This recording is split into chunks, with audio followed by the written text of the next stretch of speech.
Hello students, आप सभी का स्वागत है मेरे यूट्यूब चैनल हेमलता मैथ्स पे। और मेरा नाम हेमलता है। मैं आपको आज मैथ का टॉपिक पाइथागोरस थ्योरम पढ़ाने जा रहा हूँ। पाइथागोरस थ्योरम में एक ट्राइंगल होता है जिसका नाम होता है समकोण त्रिभुज। समकोण त्रिभुज को इंग्लिश में बोलते हैं राइट एंगल ट्राइंगल। इसे क्या बोलते हैं? Right angle triangle. Right angle triangle में सिर्फ आपको एक ही चीज याद रखनी होती है मोस्टली, जिसमें एंगल इसका ये वाला जो होता है वो 90 डिग्री होता है। तो अगर हम इसको नेमिंग कर दें, ये ए है, ये बी है, ये सी है, तो ये 90 डिग्री एंगल होता है।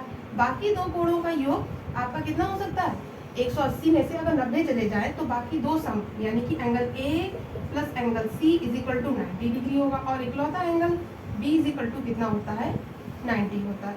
एंगल जो 90 होता है उसके जस्ट सामने वाली साइड को ही हम लोग बोलते हैं कर्ण। क्या बोलते हैं? कर्ण। इस कर्ण को इंग्लिश में बोलते हैं हाइपोटेनस।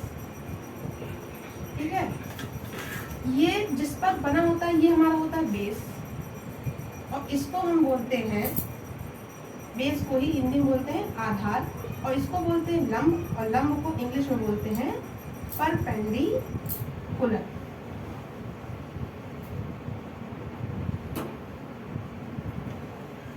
अब इसमें पाइथागोरस जी ने क्या बताया? इन्होंने कहा कि अगर इसकी जो सबसे बड़ी भुजा होती है जिसे हम लोग बोलते हैं कर्ण, कर्ण का स्क्वायर करें तो कर्ण का स्क्वायर बराबर होता है लंब BC का स्क्वायर प्लस आधार AB का स्क्वायर। इन दोनों का सम बराबर होता है।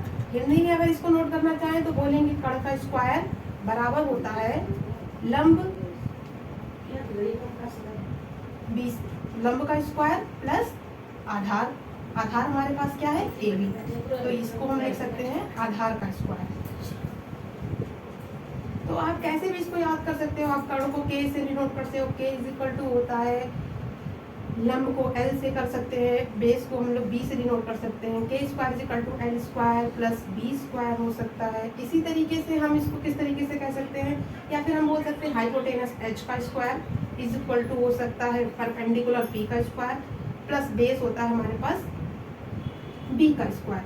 तो आप किसी भी तरीके से इसको आप ले सकते हो। ठीक है, आधार को कभी कभी यहाँ पर A भी लिख देते हैं। तो ये आपके पास क्या हो गया? ट्राइंगल की प्रॉपर्टी होगी। अब ये लगती किस पर है, इसका अगर हम बात करें तो ये लगने का एक टॉपिक होता है कि इसमें हम कैसे इसको पता करेंगे कैसे। समकोण त्रिभुज क्या होता है? ये समकोण त्रिभुज। समकोण त्रिभुज में ये एंगल 90 हो गया, ये A हो गया, ये B पॉइंट हो गया, ये C पॉइंट हो गया, ये आपका कर्ण हो गया। तो इसका भी थ्योरम तो हम लिखवा दिए हैं कि कर्ण का स्क्वायर बराबर होता है लंब का स्क्वायर प्लस होता है आधार का स्क्वायर। अब इसमें हम कैसे करें? कोई भी दो साइड है किसी भी इस ट्राइंगल के इस थ्योरम के द्वारा हम कोई भी दो साइड दे रखी हो तो एक तीसरी साइड पता कर लेते हैं। सपोज करिए ये जैसे हमें पता है 4 है, ये हमारे पास 3 है, तो हमें AC पता करना, तो हमें कैसे पता करेंगे? तो हम कहेंगे कि AC का स्क्वायर बराबर होता है AB का स्क्वायर प्लस BC का स्क्वायर। AB कितना है? 3 का स्क्वायर। BC कितना है? 4 का स्क्वायर। 3 3 जा कितना हो गया? 9, 4 4 जा 16 हो गया। तो AC का स्क्वायर बराबर इतना निकल आया, यानी AC बराबर कितना निकल आया? AC का स्क्वायर बराबर 25।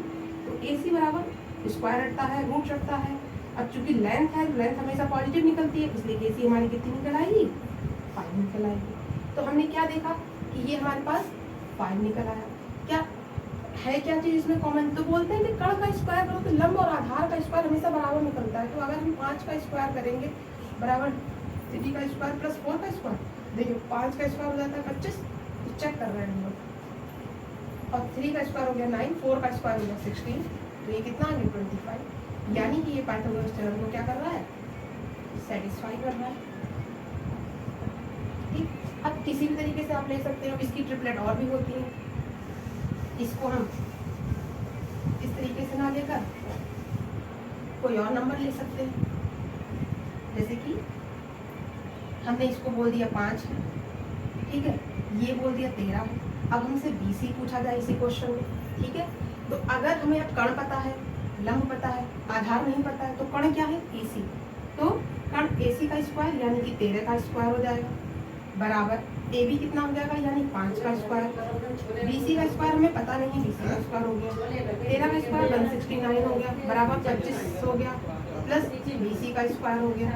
ठीक, तो यहाँ से हम कैसे निकाल लेंगे, तो इसको 169 माइनस 25 बराबर क्या हो जाएगा BC का स्क्वायर।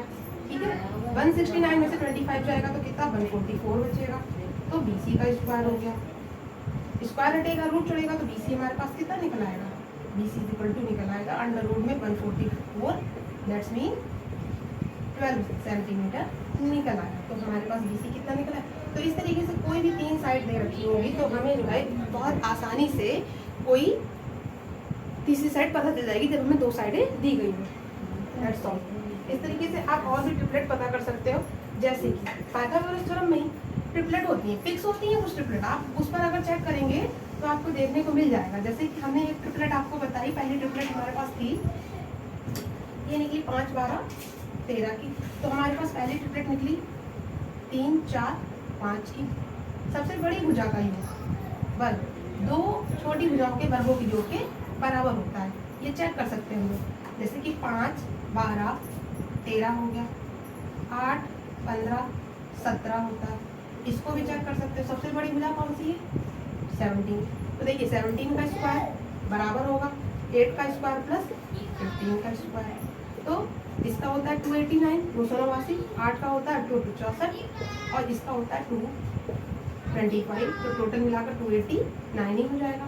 तो इसका मतलब है कि ये ट्रिपलेट हमारी क्या है, फिक्स है और पाइथागोरस थ्योरम यहाँ पर क्या हो रही है, सेटिस्फाई हो रही है। ये यहाँ पर हो गई, ये आपकी 3 हो गई। इन्हीं से भी निकल कर और भी ट्रिपलेट आ जाते हैं। 5 का स्क्वायर बोला गया था, तो 5 का स्क्वायर बराबर था 3 का स्क्वायर प्लस 4 का स्क्वायर। तो अगर हम इसको दुगना कर दें तो हर नंबर को दुगना कर दीजिए, हर नंबर को दुगना कर दीजिए, तो एक और ट्रिपलेट निकल आएगी। तो क्या निकल के आएगी, ये 5 में 10 का स्क्वायर बराबर हो जाएगा ये आपका 6 का स्क्वायर और ये हो जाएगा 8 का स्क्वायर। चेक कर लीजिए इसका कि ये सही हो रहा है। ये 100, ये 36, ये 164 हो गया, तो ये भी कितना निकला है 100। तो इस तरीके से ये भी क्या निकल गया है, ट्रिपलेट इसकी चेक हो गई। तो ये भी एक आपकी क्या हो गई, ट्रिपलेट हो गई। कौन सी, 6 8 10 की। क्या हम और भी ट्रिपलेट कर सकते हैं, हाँ इस वाले से भी निकाल सकते हैं। 5 12 13 से भी ट्रिपलेट को हम दुगना कर सकते हैं। देखिए 5 12 13 लिखा है, 5 12 13, तो 5 का स्क्वायर प्लस 12 का स्क्वायर 13 के स्क्वायर के बराबर होता है। अगर हम इसको दुगना कर दें तो इसको दुगना कर दें, इसको भी दुगना कर दें, इसको भी दुगना कर दें, तो ये हो जाएगा 26 का स्क्वायर। ठीक है, ये हो जाएगा 10 का स्क्वायर और ये हो जाएगा 24 का स्क्वायर। क्या ये सही आ रहा है, देखिए इसका तो 676, 10 का हो गया 100 और इसका होता है 576। टोटल मिलाकर आप दोनों को जोड़ेंगे तो कितना निकलेगा 676। यानी कि अगर इन ट्रिपलेट्स को दोगुना भी सबको कर दिया जाए तो भी हमारी नई ट्रिपलेट निकल आती है। That's all.